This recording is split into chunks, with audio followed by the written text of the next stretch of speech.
ఆంధ్రప్రదేశ్లో యువగళం పాదయాత్ర సందర్భంగా మంత్రి నారా లోకేష్ యువతకు ఇచ్చిన హామీలను అమలు చేయడంలో ప్రభుత్వం విఫలమైందని వైసీపీ అధికార ప్రతినిధి వంగవీటి నరేంద్ర ఆరోపించారు.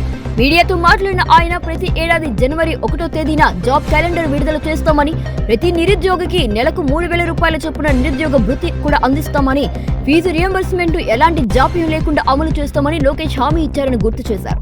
అయితే ఆ హామీల్లో ఒక్కటి నెరవేర్చలేదని, నిరుద్యోగ యువతను ప్రభుత్వం నిరాశపరిచిందని వంగవీటి నరేంద్ర విమర్శించారు. ఎన్నికల సమయంలో ఇచ్చిన హామీలను వెంటనే అమలు చేసి యువతకు న్యాయం చేయాలని ఆయన డిమాండ్ చేశారు. తన పాదయాత్రలో ప్రజలను ఉద్దేశించి, ముఖ్యంగా యువతను ఉద్దేశించి అనేక వాగ్దానాలు చేయడం జరిగింది.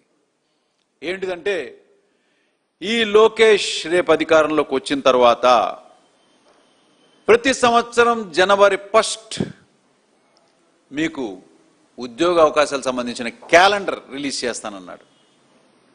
ప్రతి నిరుద్యోగికి నెలకి 3,000 రూపాయలు నిరుద్యోగ భృతి కింద ఇస్తానని చెప్పారు.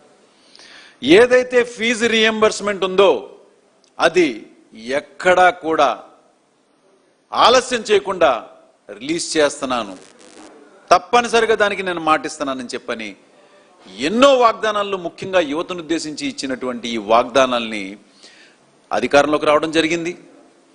వచ్చిన తర్వాత తనకి ఎమ్మెల్యే పదవితో పాటు మంత్రి పదవి కూడా తోడైంది.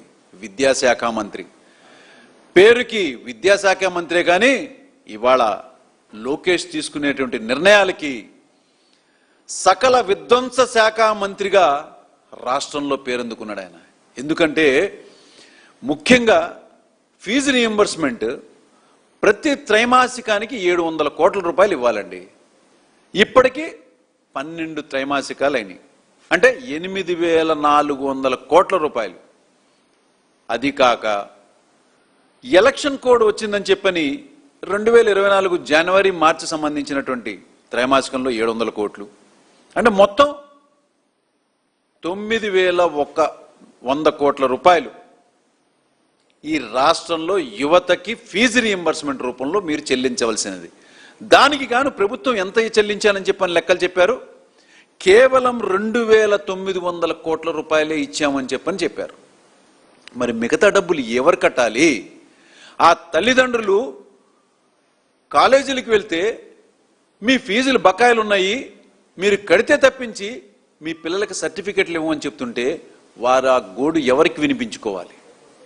మరి ఇదెలా ఉంటే, ఒక పక్క వసతి దీవెన జగన్మోహన్ రెడ్డి గారు ఇంట్రడ్యూస్ చేసినటువంటిది, విద్యా దీవెనతో పాటు వసతి దీవెన అని చెప్పని కూడా వాళ్ళకి సంవత్సరంలో ఆ విద్యార్థులకి ఏమన్నా ఖర్చులు ఉంటాయని చెప్పని ప్రతి ఒక్కళ్ళకి కూడా సగటున 1,000 రూపాయల నుంచి 1,500 రూపాయల దాకా ఇవ్వడం జరిగింది. ఇక ఆ వసతి దీవెన విషయానికి వస్తే సంవత్సరానికి 1,100 కోట్ల రూపాయలు చెప్పిన ఇప్పటికీ ₹1 కూడా చెల్లించాలి. అంటే ఈ 3 సంవత్సరాలకు సంబంధించినటువంటిది 3,300 కోట్లు, మొత్తం 9,500 కోట్ల రూపాయలు మీరు విద్యార్థులకు ఏదైతే మీ వాగ్దానం చేశారో పాదయాత్రలో లోకేష్ గారు, ఎవరికి సమాధానం చెప్తారు?